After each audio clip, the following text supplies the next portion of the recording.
আসসালামু আলাইকুম সবাইকে। আজ আপনাদের জন্য নিয়ে এসেছি একদম ঘরোয়া স্বাদের মজাদার খাসির পায়া রেসিপি। ধীরে ধীরে রান্না করার কারণে পায়াটা হয়েছে নরম আর মসলার প্রতিটি স্বাদ দারুণভাবে মিশে গেছে। কেমন আছেন সবাই? আশা করছি ভালো আছেন। আপনাদের জন্য নিয়ে আসলাম আজকে একটা খুব মজাদার রেসিপি। তাহলে চলুন শুরু করি রেসিপিটা। পায়াটাকে আমি খুব ভালো করে পরিষ্কার করে ধুয়ে নিয়েছি। তারপর যে পাত্রে রান্না করব সে পাত্রে আমি নিয়েছি। তার মধ্যে দিয়ে দিলাম পেঁয়াজ কুচি, বেশ কিছুটা দিচ্ছি আদা রসুন বাটা। এই যে দেখুন আমি ঘরোয়া যে মশলা সেটা তৈরি করে নিচ্ছি, ভেজে আমি এটা ব্লেন্ডারে গুঁড়ো করে নিব। এখানে দিয়ে দিচ্ছি হচ্ছে রসুন বাটা। তারপর দেখুন ব্লেন্ডারে আমি মশলাগুলোকে গুঁড়ো করে ফেলেছি, এখন এর মাঝে অ্যাড করে দিব। এখানে দিলাম স্বাদ মতো লবণ, দিয়ে দিলাম মরিচের গুঁড়া, আর দিলাম হলুদের গুঁড়া। তারপর এখানে দিয়ে দিচ্ছি ধনিয়ার গুঁড়া, এরপর আমি দিয়ে দিচ্ছি জিরার গুঁড়া। আর আমি যে মশলাটা তৈরি করেছি এর মাঝে জিরা এবং ধনিয়া ছাড়া বাকি সব ধরনের মশলাই আমি নিয়েছি। তারপর এখানে আস্ত গরম মশলা দিলাম, এখানে আছে তেজপাতা, তারপর এলাচ, দারচিনি সবকিছুই। তারপর এখানে আমি দিয়ে দিলাম নারকেল বাটা, দিয়ে তারপর এর মাঝে দিয়ে দিচ্ছি সয়াবিন তেল। নারকেল বাটা যে ব্লেন্ডার জারটাতে আমি করেছিলাম সেটা ধুয়ে একটু পানি দিয়ে দিলাম, দিয়ে এখানে বেশ কিছুটা পানি দিয়ে আমি পাত্রটাকে একদম ফিল আপ করে দিচ্ছি। দেখুন একটুখানি বাকি আছে। এই বেশ কিছু পানির মধ্যেই পায়াগুলো সেদ্ধ হবে। যতটুকু বেশি আপনি সেদ্ধ করবেন এই পায়াগুলোকে ততটাই খেতে সুস্বাদু এবং মজাদার হবে। গরু কিংবা খাসি যে কোনো পায়া কিংবা নুলিকে যদি আপনি মজা করতে চান তাহলে বেশ সময় নিয়ে সেদ্ধ করতে হবে এগুলোকে। এই তো ফার্স্ট বলক চলে আসলে আমি এগুলোকে খুব একটু ভালোভাবে নেড়ে চেড়ে দিচ্ছি ঢাকনা উল্টিয়ে। এটা অনেকক্ষণ রান্না হবে।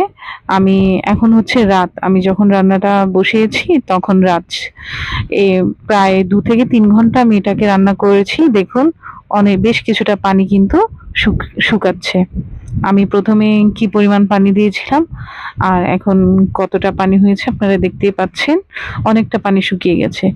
এই 2-3 ঘন্টার মতো আমি এগুলোকে মাঝারি আছে রান্না করে নিচ্ছি। দেখুন রান্না করে বাকি প্রসেসিং আমি সকালে করব।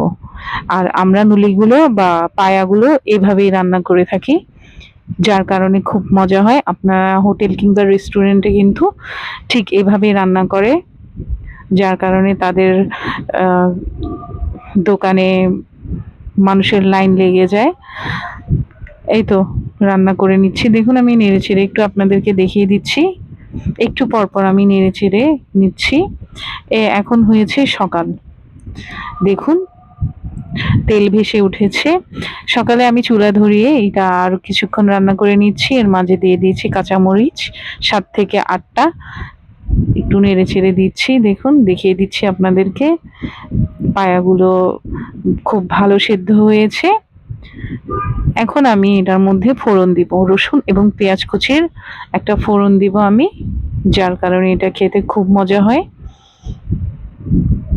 একটু নেড়ে চেড়ে দিয়ে আর কিছুক্ষণ রান্না করব। আর আরেক সাইডে আমি পেঁয়াজ এবং রসুন কুচিগুলোকে ভেজে নিচ্ছি। দেখুন পেঁয়াজ রসুন কুচিগুলো আমি তেল এখানে কম দিয়েছি, যেহেতু আমি পায়ার মধ্যে ঝোল যেটা দেখতে পাচ্ছেন এখানে বেশ কিছুটা তেল হয়েছে, সেই জন্য আমি ওই পেঁয়াজ এবং রসুন কুচি ভাজার সময় তেল কম দিয়েছি। এগুলো ভাজা একদম গাঢ় ব্রাউন কালার হয়ে গেলে তারপর আমি দিয়ে দিব খাসির পায়ের ঝোলের মধ্যে দিয়ে দিলাম। এখন আমি দিয়ে দিব ধনিয়া পাতা কুচি। ধনিয়া পাতা কুচি দিলে এটার ফ্লেভারটা খুব সুন্দর আসে। আর যারা খেতে পছন্দ করেন না তারা স্কিপ করতে পারেন। এই তো দেখুন আমার খাসির পায়া রেসিপির ফাইনাল লুক তৈরি হয়ে গেছে। খুব মজাদার একটা রেসিপি। ফ্যামিলির সবাইকে যদি একটা সুন্দর সকাল উপহার দিতে চান তাহলে অবশ্যই রেসিপিটা তৈরি করে খাইয়ে ফেলুন। ধন্যবাদ সবাইকে। আমার এই ভিডিওটা যারা দেখবেন তারা অবশ্যই লাইক কমেন্ট শেয়ার করে আমার পাশে থাকবেন।